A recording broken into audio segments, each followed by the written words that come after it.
I'm Sierra, 34, and a month ago my entire life flipped upside down with one scratch of luck, literally. A last-minute lottery ticket I grabbed at a gas station made me a millionaire overnight, $2.4 million. Gone were my days of budgeting ramen nights and debating if I could afford the good shampoo. But the real drama, that didn't start until I said one simple word, no. Specifically, I said no to my younger sister, Vanessa. And suddenly, I wasn't the girl who got lucky. I was the selfish traitor who dared not to hand over half her winnings to the family golden child. Before I tell you how my parents ended up standing in my apartment burning what they thought was my winning check, I want you to drop where you're watching from in the comments.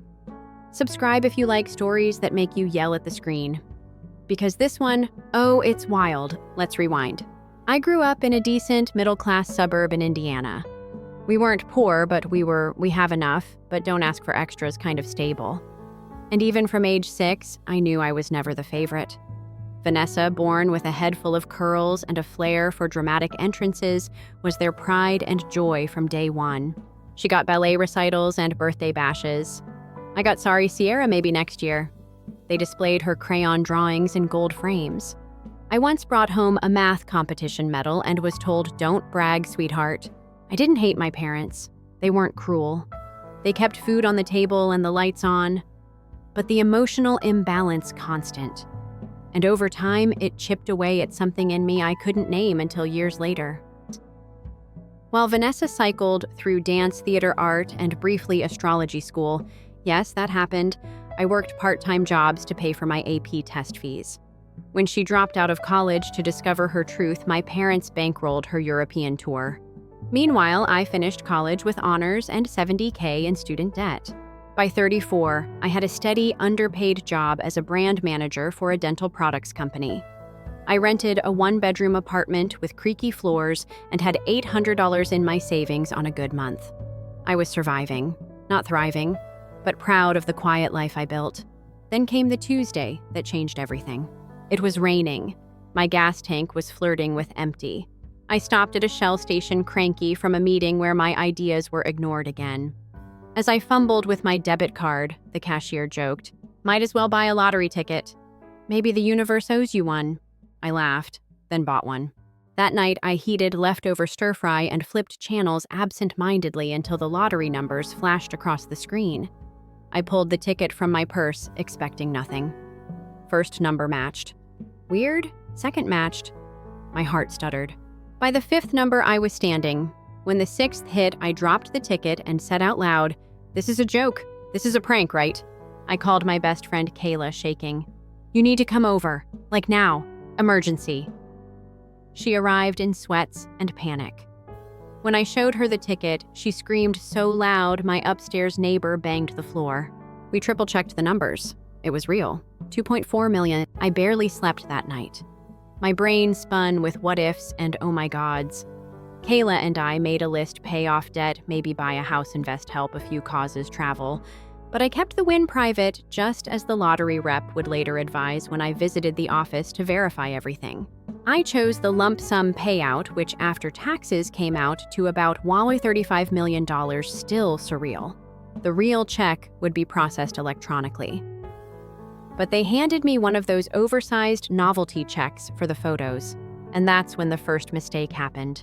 I posted one photo on my private Instagram, visible to only close friends, or so I thought.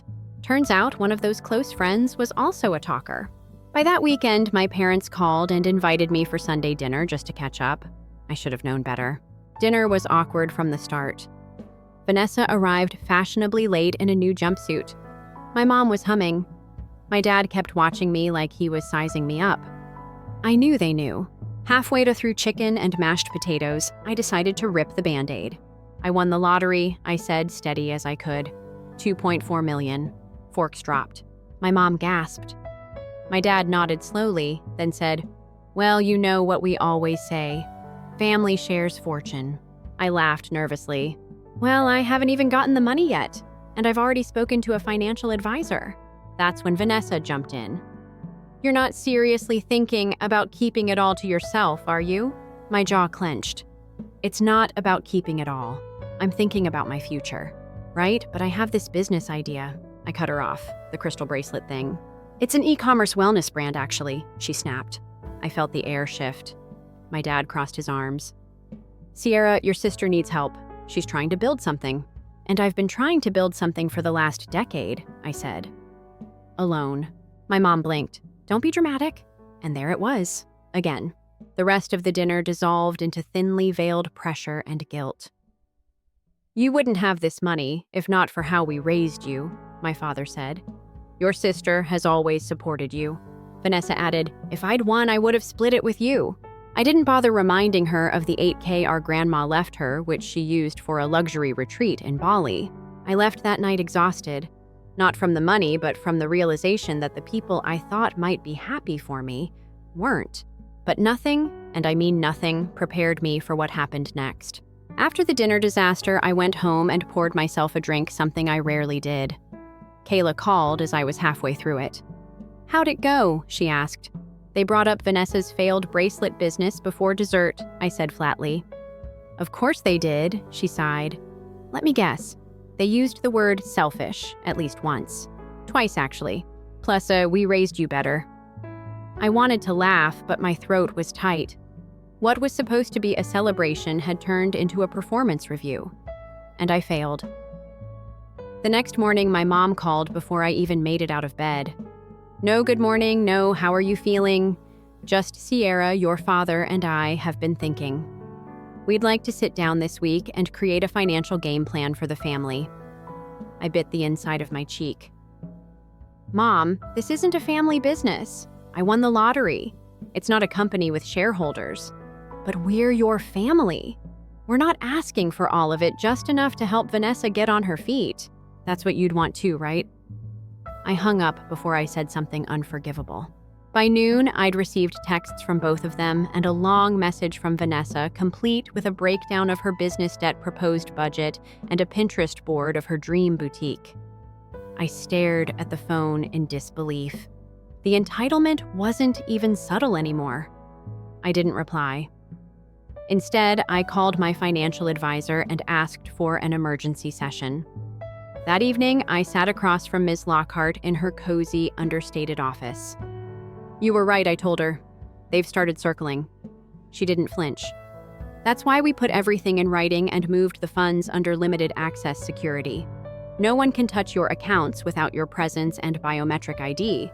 They think they can guilt me into funding my sister's startup, I said. They're wrong, but it's exhausting. Ms. Lockhart nodded. The hardest part of sudden wealth isn't money management, it's emotional management. You'll need boundaries, and not just polite ones. I left her office with a plan and a new password manager. That same night, my parents emailed me a formal invitation to a family financial discussion. It read like a board meeting notice, date, time, agenda items. I didn't respond. The next day, I picked up a new security system for my apartment and scheduled the locks to be changed, just in case. 3 days later, it happened. I'd gone back to my place on my lunch break, needing to grab a file I'd forgotten. As I reached my door, I noticed something odd. My welcome mat was off-center. A tiny detail, but enough to make my gut twist. I pushed open the door slowly and froze. My parents were in my living room. They didn't look surprised to see me. My dad was by the coffee table holding a metal trash can. Flames were rising from it. My mom stood nearby, arms crossed, watching the paper burn like it was a cleansing ritual. For a split second, I couldn't move. Then I saw at the edges of the oversized check from the lottery photo ceremony. They were burning it. I stepped forward, voice flat and dangerous. What are you doing? My mom turned startled, but not apologetic. This is what you've reduced us to, she said. We had no choice. If you won't share it willingly, maybe starting over will help you think more clearly. You broke into my home, I said, my heart pounding. And you're burning something you think is worth millions of dollars. You shouldn't have left it lying around, my father said coldly. We figured this would get your attention. And it did. But not the way they expected. I started laughing. Not because it was funny, but because it was so absolutely insane I didn't know what else to do. "You think that's the real check?" I said through tears of laughter. "That's a souvenir. A photo prop. It's not worth the paper it's printed on." Their faces shifted from smug to stunned. What my mom said? "No. We saw the photos online." "Exactly. The photo is all it was for. The real money, it's being electronically processed. No paper, no signatures, no access unless I'm physically there." My dad's lips thinned. "You're bluffing." I held up my phone and opened the email from the lottery office, clear confirmation of the secure transfer in progress. "This is criminal," I said quietly. "You broke into my home. You destroyed my property. And you threatened me." "We're your parents," my mom shouted. "We were trying to help you see reason." "No," I said. "You were trying to control me. Again." That evening, I called a locksmith, filed a police report not to press charges, but to get the incident documented, and moved in with Kayla for a while. "They burned your fake check?" she asked, incredulous, like villains in a bad sitcom. "Worse," I said. "They thought they were taking away my power." Over the next few days, I ignored their calls. Then came the messages from relatives. My cousin Ellie texted, "Hey, your mom says you're having a breakdown over the lottery, just checking in."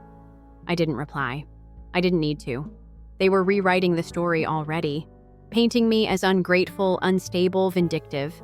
I made a new rule: no contact unless it came with an apology, and even then, I'd think twice.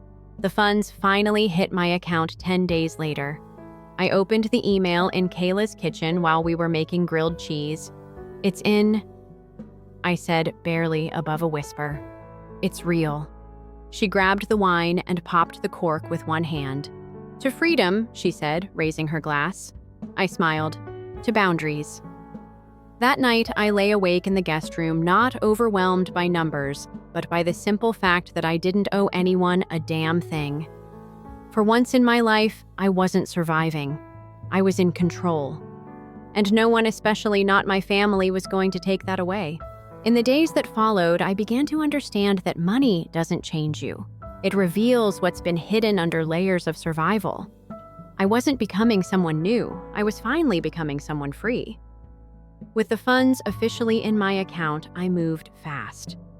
I found a short-term lease in a secure, access-controlled building across town. No one knew the address except Kayla and my lawyer. I wanted space. Real space.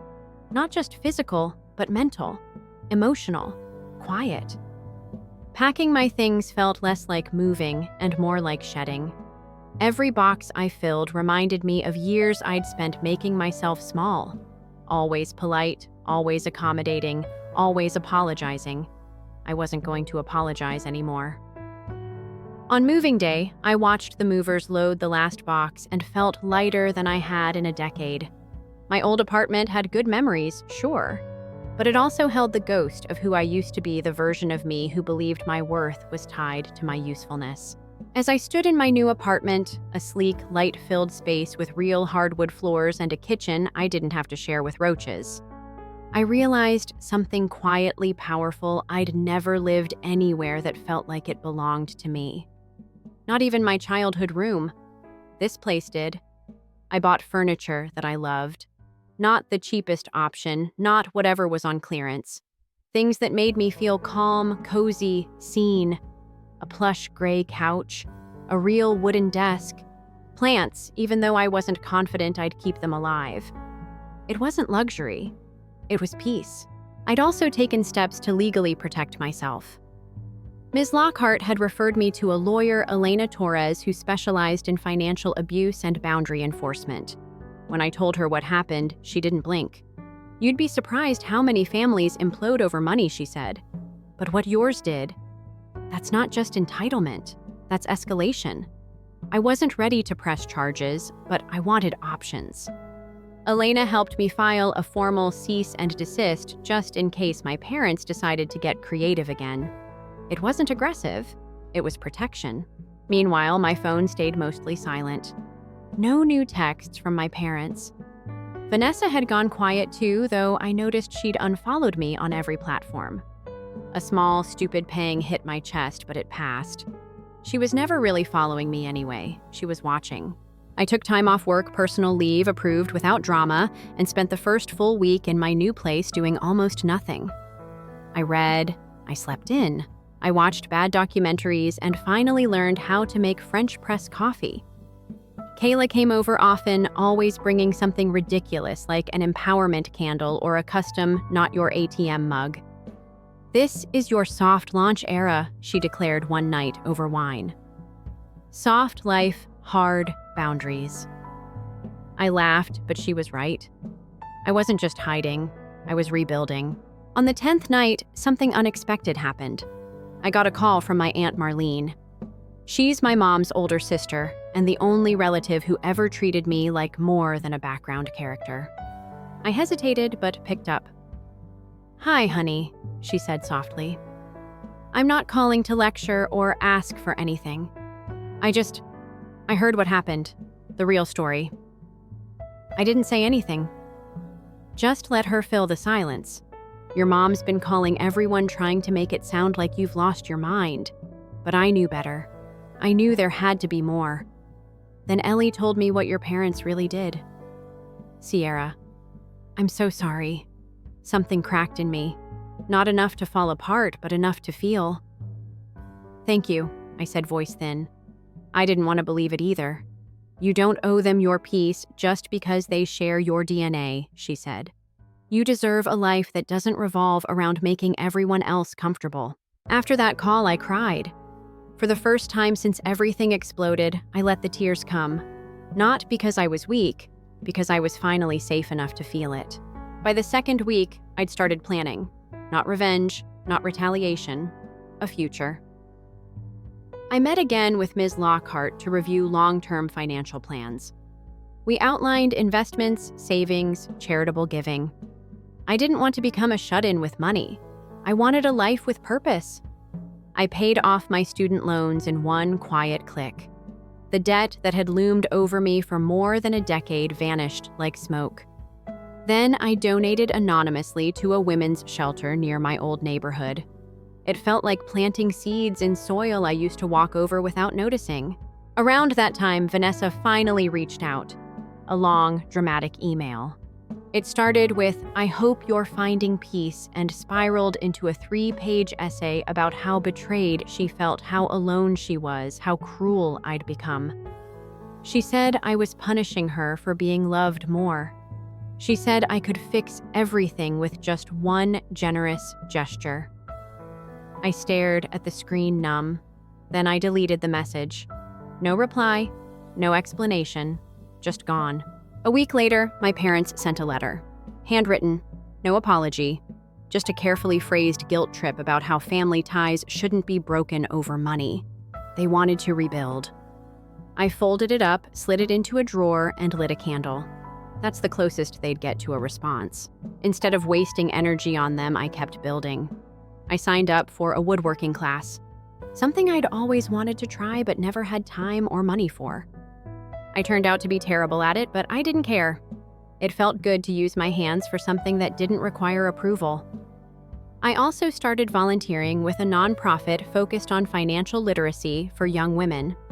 It felt right, empowering others the way I was learning to empower myself. I wasn't trying to be a hero, I was just trying to be whole. My new life wasn't perfect. Some mornings I still woke up waiting for a shoe to drop. But it was mine. Fully, completely mine. And in that quiet, I found a kind of joy I never expected. It didn't come from the money. It came from the boundaries I built with it. Then came the final twist, subtle, small, and yet seismic. Kayla texted me a screenshot from Vanessa's Instagram. It was a quote image, "Family isn't always blood. Sometimes it's the people who stay when you have nothing left to give." No caption, just that. It was passive. It was performative. And it was perfect. Because she was right. I had stopped giving, and she had stopped staying. For the first time in my life, that didn't make me sad. It made me free. Life after the storm was quieter, not because the noise disappeared, but because I finally stopped listening to what didn't serve me. There's a strange kind of peace that settles in when you know exactly who you are and what you will no longer tolerate. My days began to take on a rhythm, long walks before the sun got too high. Volunteering twice a week at the Financial Literacy Center, meeting Kayla for coffee and once-a-week therapy. Not the kind where you talk for 50 minutes and leave feeling emptier than when you walked in. Real therapy. The kind that forces you to sit with things you've buried so deep you almost forgot their shape. Ms. Ortega. My therapist was the first person to call it what it was. What your family did wasn't just unfair. It was emotionally coercive. You spent your entire life believing your worth was conditional. I didn't argue. She wasn't wrong. The biggest adjustment wasn't the money. It was the silence. For years, I'd lived in a constant hum of guilt, responsibility, expectation. Once that hum vanished, I didn't know what to do with the stillness. At first, I filled it with distractions, podcasts, home projects, baking. But eventually, I just let the quiet happen. And in that quiet, I started asking myself what I actually wanted from life. Not what I was supposed to want, not what would make others happy, just me. Turns out I wanted space. A real studio with high ceilings and big windows where I could write paint mess around with secondhand furniture. I wanted to travel not to brag about it online, but to feel the world firsthand. I wanted to build something not for profit or recognition, but for impact. That's how the idea for my foundation turned real. It started with a name, The Root Project. Kayla helped me design the logo, an elegant tree with deep roots and an open canopy. We focused on young women from underserved communities, offering workshops on budgeting, credit literacy, and small business skills. It wasn't flashy, but it was real. The kind of real that grows. Watching those girls, some barely out of high school, light up when they understood compound interest or saw their first saved dollar, it hit me deeper than any applause or paycheck ever had. It reminded me of 17-year-old me working 3 shifts at a diner, trying to figure out FAFSA forms in the back room on my lunch break. I never wanted someone to feel that helpless again. One afternoon, after wrapping a session at the center, I grabbed my phone and saw a new message from an unknown number. "Hi, Sierra, this is Carter. I got your number through Aunt Marlene. I know it's out of the blue, but I'd like to talk if you're open to it. My cousin Carter." We hadn't spoken in over a year. He'd always been neutral, the kind of family member who floated above the chaos, polite but distant. I hesitated, then replied, "Sure, coffee tomorrow." We met at a small indie cafe not far from my apartment. Carter looked older, tired in a way that went beyond lack of sleep. "Thanks for agreeing to meet," he said, hands wrapped around his mug like it was an anchor. "I've been meaning to reach out for months, but I didn't know what to say that wouldn't sound like everyone else." I sipped my coffee, letting him fill the space. "I just wanted you to know, I see what they did. I don't agree with it. I know you've probably heard enough apologies to last a lifetime, but this one's mine, for not speaking up, for staying quiet while you took the heat." His words didn't erase what happened, but they softened something sharp inside me. I nodded. "Thanks. That means more than you think." We talked for a while about work life, how complicated family can be. As we left, he paused at the door. "If you ever need someone who's not trying to get anything from you, I'm here." That stuck with me. Because even a single voice of honesty can echo louder than a chorus of manipulation. A few nights later, I got another letter, this time from my dad. Handwritten again, but different in tone. Slower, less defensive. "Sierra, I don't expect forgiveness. What we did was unforgivable. I let my fear and pride drive my actions, and in doing so, I broke your trust. I see that now. I don't know if we can ever rebuild, but I'm here. No strings." I read it twice, then tucked it into the back of a drawer. It wasn't redemption, but it was something. Brooke, though, still silent, which ironically was its own kind of communication. I had no idea if she was waiting, sulking, rebuilding, or spiraling.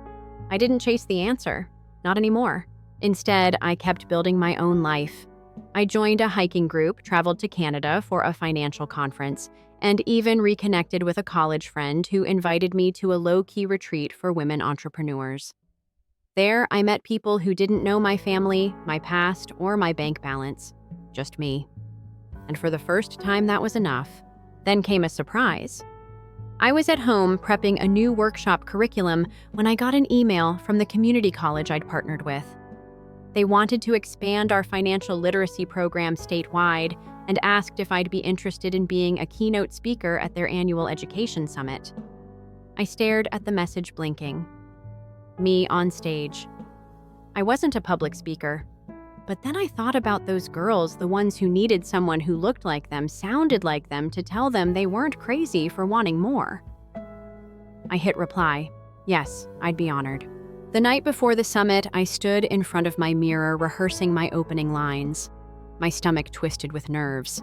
Kayla FaceTimed me from her apartment, cheering me on while wearing a ridiculous Sierra for President t-shirt. "You're going to kill it," she said. "And if not just trip on stage, at least you'll go viral." The next morning, I stepped onto that stage, took a deep breath, and told my story, not the lottery win, not the betrayal, but the parts that mattered. The late nights, the fear, the growth, and how sometimes when everything you've ever known breaks apart, what's left is finally your own. When I finished, the room was silent for a beat, then came the applause. It wasn't roaring, it was warm, real. And for the first time in a long time, I felt proud. Not of the money, but of the voice I'd found through the silence. After the event, a girl approached me, maybe 19, maybe younger. She didn't say much, just handed me a folded note and walked away. Later, when I opened it, my chest tightened. It read, "Thank you for saying what I've never been brave enough to admit out loud." I don't feel so alone now. I sat there, note in hand, and realized this was it. This was the real win. Not the check, not the house, not even the freedom, but the connection, the impact, the quiet revolution of telling your truth and watching someone else recognize theirs in it. After the summit, something shifted. Not in a fireworks kind of way, but like soil quietly loosening after a long frost. The applause had faded, the stage lights turned off, but a seed had been planted. I'd spoken my truth not just for others, but for myself. And it was liberating. The world didn't explode. I wasn't punished for stepping into my own light. In fact, the opposite happened. I started receiving emails from attendees, many just thanking me for my honesty. Others wanted to know more about the Root Project. A few asked how they could help. One message from a woman named Valerie stood out. She was a school counselor in a rural district and had heard about my program through the summit. "We don't have much," she wrote, "but we have eager students and a tiny community center with 3 folding tables and hearts big enough to fill the room. If there's any way we can be part of your program, I'd love to talk." I emailed her back that night. 2 weeks later, I was driving 3 hours through rolling hills and farmland to meet Valerie in person. She was short, fiery, and reminded me of my favorite teacher from 7th grade. We clicked instantly. Her school's center was a dusty building with mismatched chairs and a coffee machine from the late 90s. But the moment I walked in, I felt the heartbeat of the place. Students gathered around me, curious and hopeful. I led a pared-down version of our usual workshop, no PowerPoints, no fancy visuals, just conversation, real stories. One girl, maybe 16, asked, "How do you stop people from walking all over you when you've been letting them your whole life?" The question was so raw, it stopped me mid-sentence. I didn't have a clean answer, so I told her the truth. You start by letting one person hear the word no, and when the sky doesn't fall, you try it again.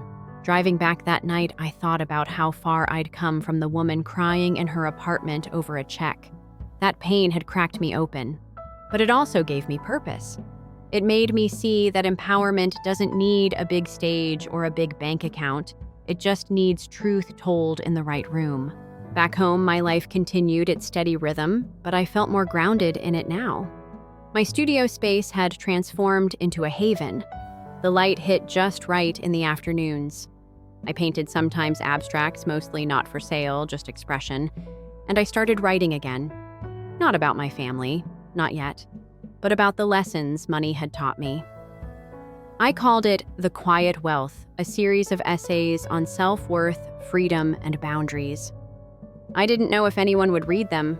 I just knew I had to write them. Then out of nowhere, I received a short message from Brooke. I know I have no right to ask, but I'm hoping you'll hear me out. Just coffee, no agenda. My first instinct was to delete it. But something stopped me. Maybe it was curiosity. Maybe it was the small part of me that still remembered her as the little girl who used to sneak into my room after nightmares. I replied, "Okay, 1 hour, neutral place." We met at a park cafe near the lake. She was already sitting when I arrived, looking smaller than I remembered, like life had finally started weighing on her. She stood awkwardly as I approached, then sat again without a hug. "Thanks for coming," she said, voice low. "I wasn't sure you would." "I wasn't sure either," I replied, keeping my tone even. "But I'm here, so talk." She hesitated. "I messed up. That's not news. But what I never told you is I was scared. Not just about money, about who I was without it. I've always had someone, mom, dad, even you, fixing things for me. So when that safety net disappeared, I panicked, and I reacted horribly." I studied her face. She wasn't wearing the usual layers of gloss and charm. She looked tired, honest. "I'm not here to fix anything," I said gently, "but I'll listen." She nodded, swallowing hard. "I've been working at the cafe. Started saving. I took a free course on budgeting. I know it doesn't undo anything, but I'm trying." It wasn't a grand gesture. It didn't erase the past, but it was something real. We sat in silence for a while, watching ducks glide across the lake. Eventually, she said, "I don't expect a full reunion or anything. I miss having a sister." That landed heavier than she probably intended. Because for the first time, she wasn't asking for money or a bailout, just connection. When we parted ways, I didn't make promises, but I left with a lighter heart. Maybe healing didn't always come in dramatic apologies or perfect timing. Maybe it came quietly, one honest conversation at a time. A few days later, Aunt Marlene invited me to a family dinner, no pressure, she said. Just a few cousins, some grilled chicken, and a chance to reconnect. I declined at first. But then I remembered Carter and how healing often starts on the margins. I told her I'd stop by for dessert.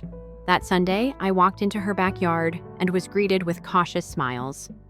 No ambushes, no staged apologies, just warm, cobbler-soft music and a fire pit. Carter waved me over, already holding a chair. Over the next hour, we shared stories, cracked jokes, and for the first time in a long time, I felt like maybe, just maybe, I could redefine what family meant on my terms. That night, as I drove home, windows down and moonlight spilling across the dashboard, I let the quiet wrap around me again.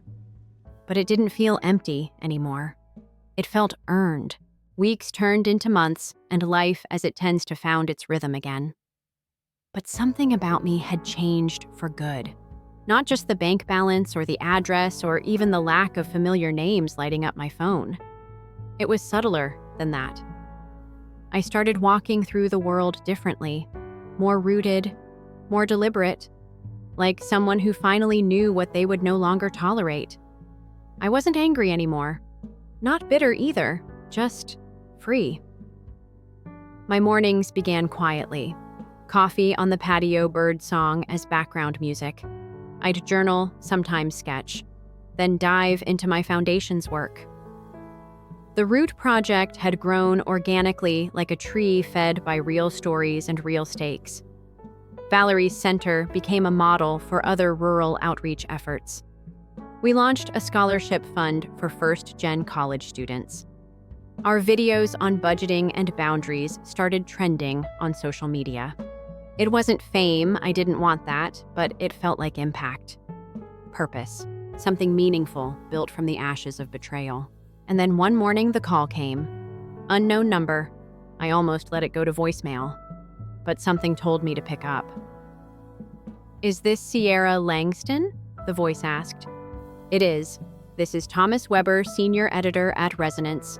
We read your essays, the Quiet Wealth series, and we'd love to publish them as a full-length feature.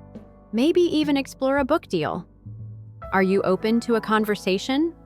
My heart skipped.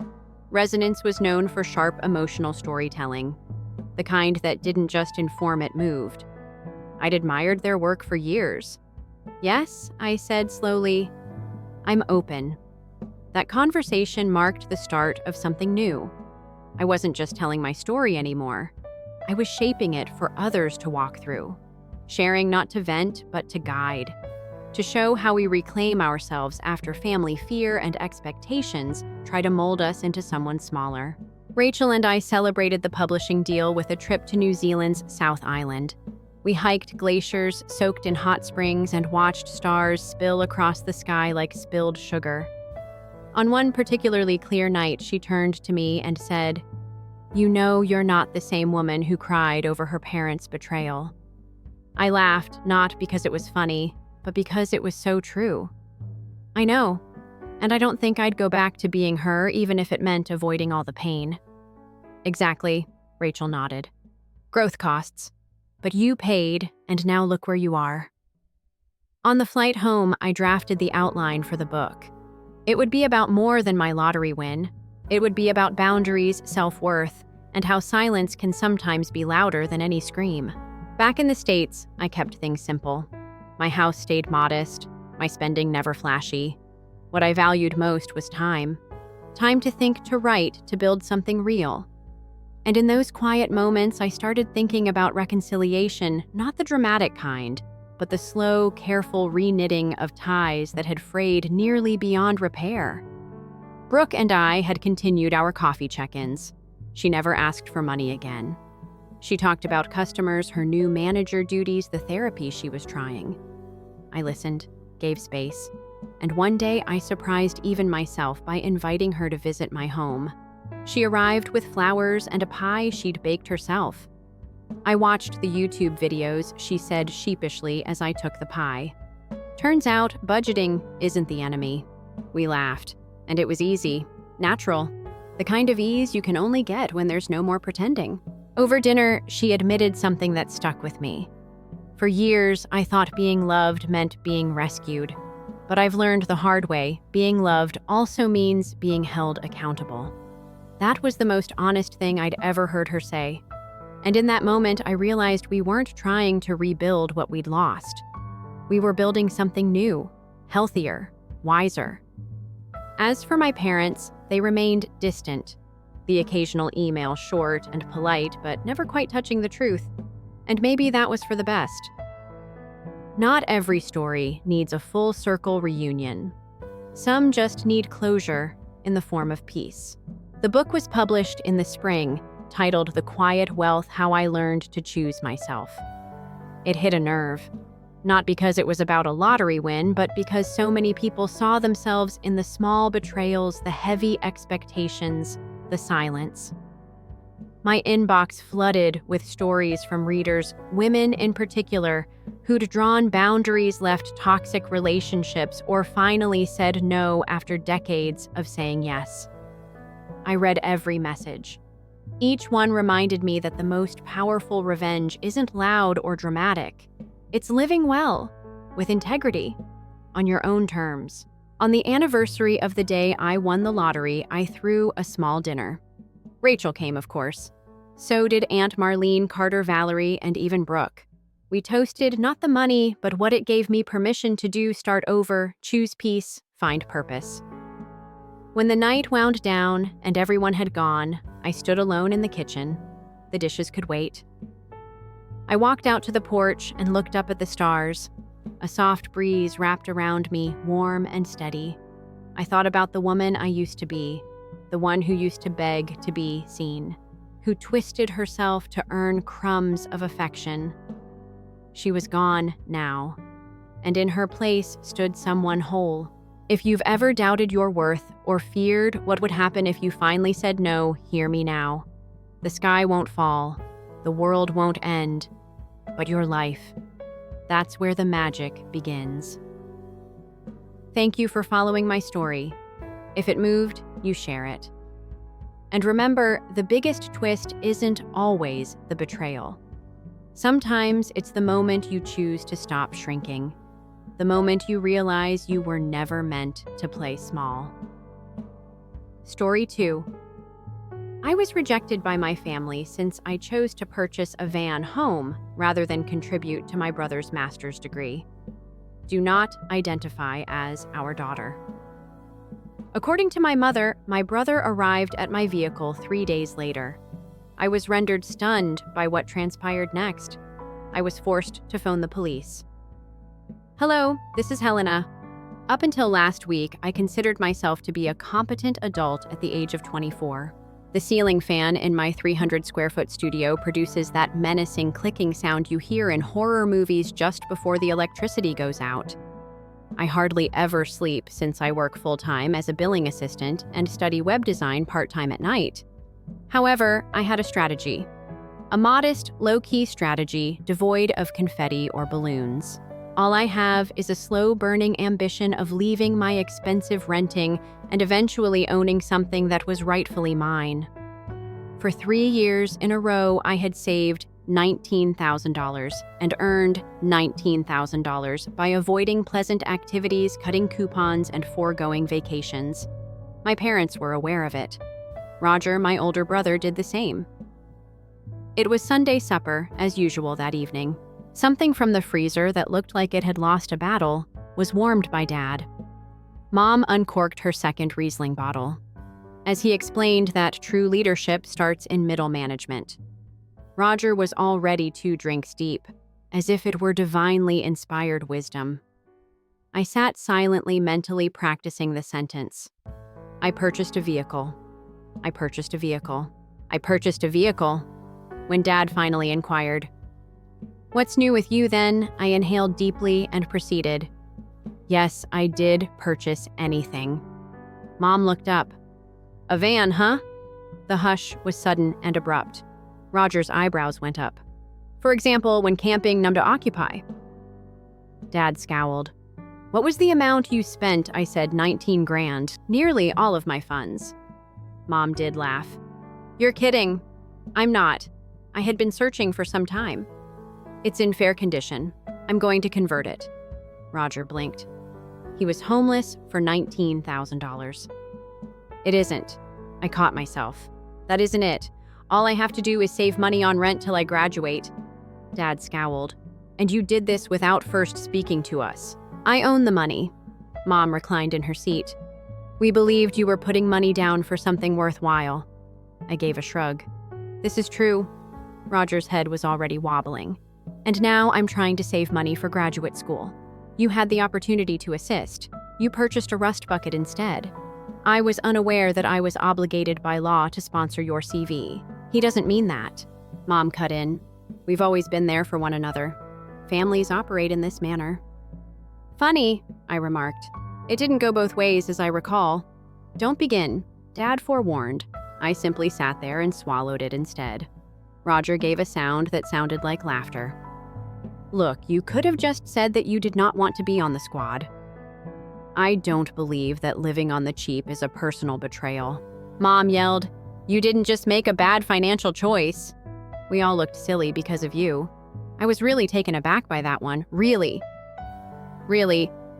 I said, she said, "What are people meant to believe? Are we unable to prevent our daughter from being homeless? It's not a sidewalk, it's a vehicle. The point isn't that." I didn't respond. Roger's whining twisted. "I mean, this will also damage my reputation. You are aware of how close-knit the financial community is." "Wow," I said. "I mean, this isn't even about me anymore." Dad looked at me for a long time. "Your wager was successful. I created a betting website." From the plywood, I mumbled, "There is storage below it." No one chuckled. "We simply feel let down," Mom remarked in a flat, quiet voice. "You could have contributed to something greater. However you made this decision, I hoped you would appreciate my effort." Silently, I said. Roger got up. "Helena, we all have to give up something." Mom didn't even look at me when she said it, so perhaps it's time you realized that. Don't call yourself our daughter if you want to live in a van and be homeless. Silence fell. I kind of waited for her to retract it, or at least take a peek at me. "Dad, Roger, anyone?" It was a joke to say that it wasn't her intention. However, no one spoke. Most likely, it lasted 5 seconds. It seemed like a year. Slowly, I nodded. Correct. I only stated that. No sarcasm, no speech. Perfect. After that, I grabbed my coat and walked out. There was no drama. No one followed. All I had to do was snap the door shut behind me. I can't even recall the drive back. I was seated in the van the next thing I knew. The flimsy curtain I attempted to hang had fallen drooping as if it gave out in the middle, and the mattress was still leaning against the wall. I took a seat on the ground. Splinters and chilly metal, no insulation yet. I refrained from crying. I wasn't upset, simply exhausted. In a manner I couldn't quite describe, it was heavy. Perhaps it's strange, but when I was 10, I taped cutout stars to the ceiling of my bedroom because it brought back a random memory. I was assisted by my parents in hanging fairy lights. I recall thinking, wow, they truly care about me. Since then, that memory has been carrying a lot of the burden, perhaps too much. The worst part, I assumed, would be being disowned. As it happens, that was only the start. I don't recall returning to the van by car. All I can recall is sitting there in the dark with my jacket still zipped and my forehead against the chilly window. Like a movie I'd seen 100 times, but just now I kept playing the supper over and over again. I get it. Don't call yourself our daughter if you want to live in a van and be homeless. That flat laying so easy. She read it as if it were a weather report. I refrained from crying. It would have been too obvious. I sat there wondering how someone could be so deeply offended by such a few sentences. What's the worst? I didn't see it coming. I honestly assumed mistakenly maybe that they'd be a bit startled, maybe even uncomfortable with my choice. The proud in their way. I wasn't asking for balloons or a procession. I just hoped they'd recognize the work that I'd spared, that I was planning for something, that I was attempting to create a life. But instead, I got wiped. And maybe if that had been the only thing, just the meal, just the statement, I'd still be here in a confused fog trying to rationalize it. But the reality is, this didn't come out of nowhere. I am 6 years younger than my brother Roger. My parents claim that he is their family's investment property, a legacy, a sure return. He was prearranged. No, I wasn't. I thought we were close when I was younger. Occasionally, when his buddies were around, he allowed me to accompany them. That seemed significant to me. However, I believe that even in those days, I was more of a mascot than a sister. Roger always came first, and not in a corny manner. Oh, he gets everything first since he's older. In other words, everything literally goes to Roger. They paid for tutors, preparatory classes, and networking events, and they assisted him in getting into his ideal school. When he attended Columbia to study finance. When I was in high school, I acquired a part-time job and gave half of my income to his books and rail passes since my mom said it was a family effort. My dad said, "You'll have more options," when I inquired about saving for my own future. Roger will assist you once he's set up. He didn't. He hasn't yet. However, each time I brought it up, I received a reminder to exercise patience. Helena, he's under a lot of strain. Your turn will come. It was my time to enroll in a community college course, which I paid for each month. No laptop was given to me. A dusty desktop that I found on Craigslist was utilized.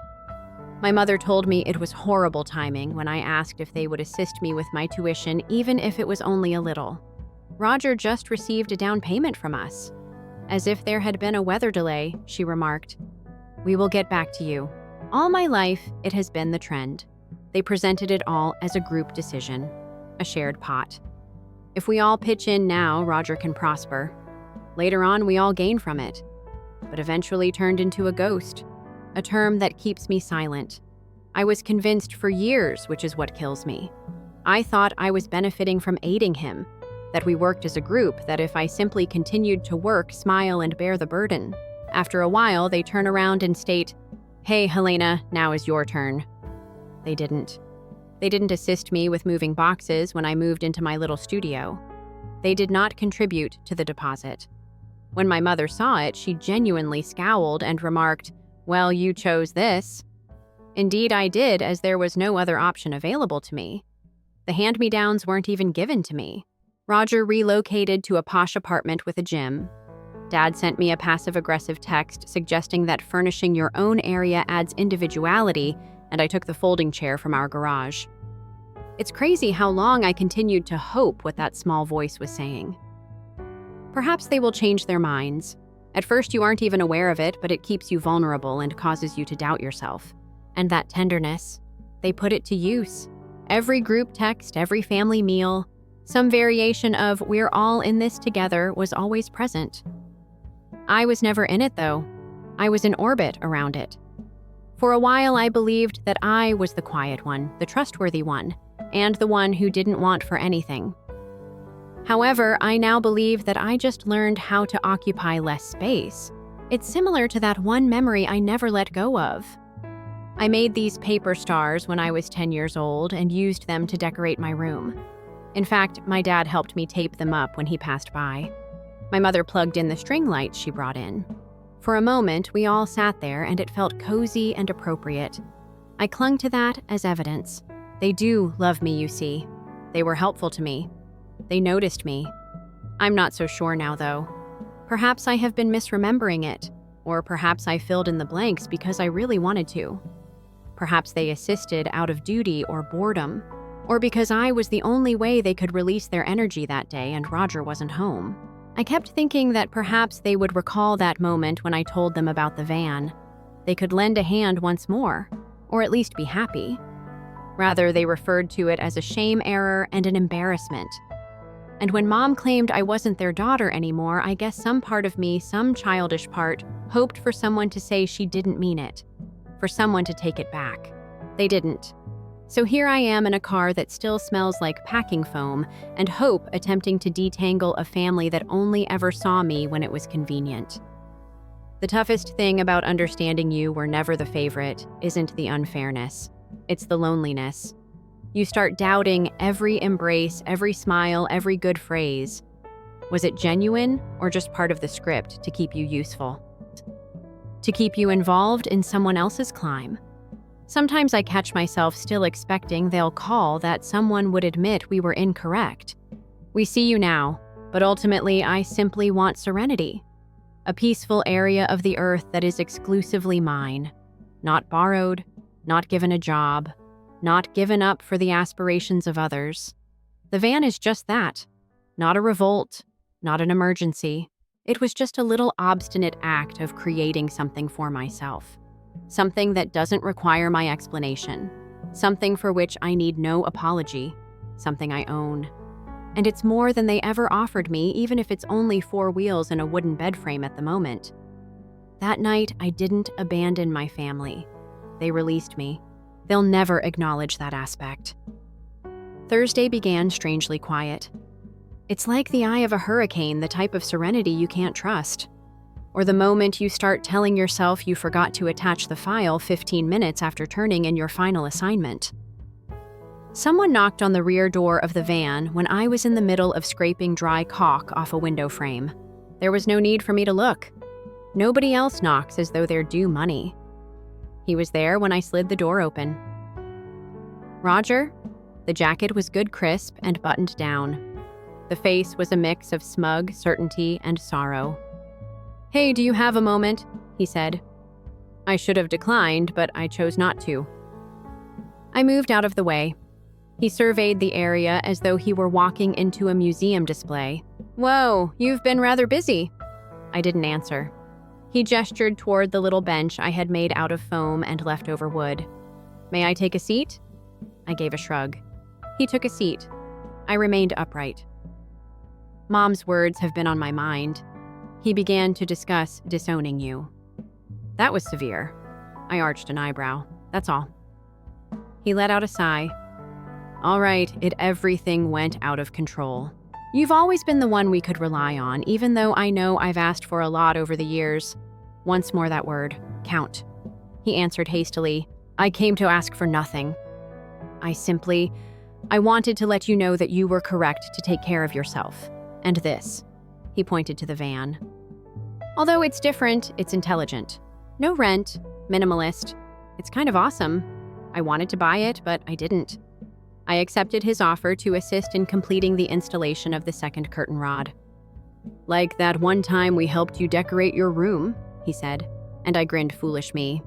He tightened some bolts, stayed for about 30 minutes, and joked that I ought to make a van life video for his fans.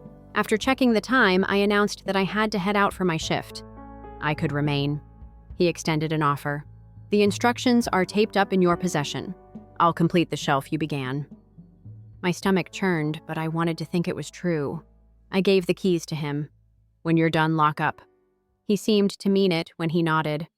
I saw it before I even got out of the car when I returned. The door was ajar. Only a bit. Only enough to chill the back of my neck. It was a disaster inside.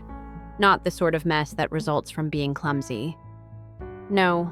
Oops, I spilled paint kind. The mattress was cut, foam ripped, and spilled over the floor. The seat was pulled from the wall. My storage containers were turned out. Dumped. Kicked. The curtain rod we hung together bent in half, and the stench acrid like chemical cleanser, and something worse. I stood at the doorway for a long time. Long enough for one painful idea at a time, the reality to seep in. It was no coincidence. There was no break-in. I gave him a call. It took 4 rings before he picked up, as casual as ever. "Hello? What is going on?" "The last person in the van was you." "Yes, I did lock myself in." "Why, Roger?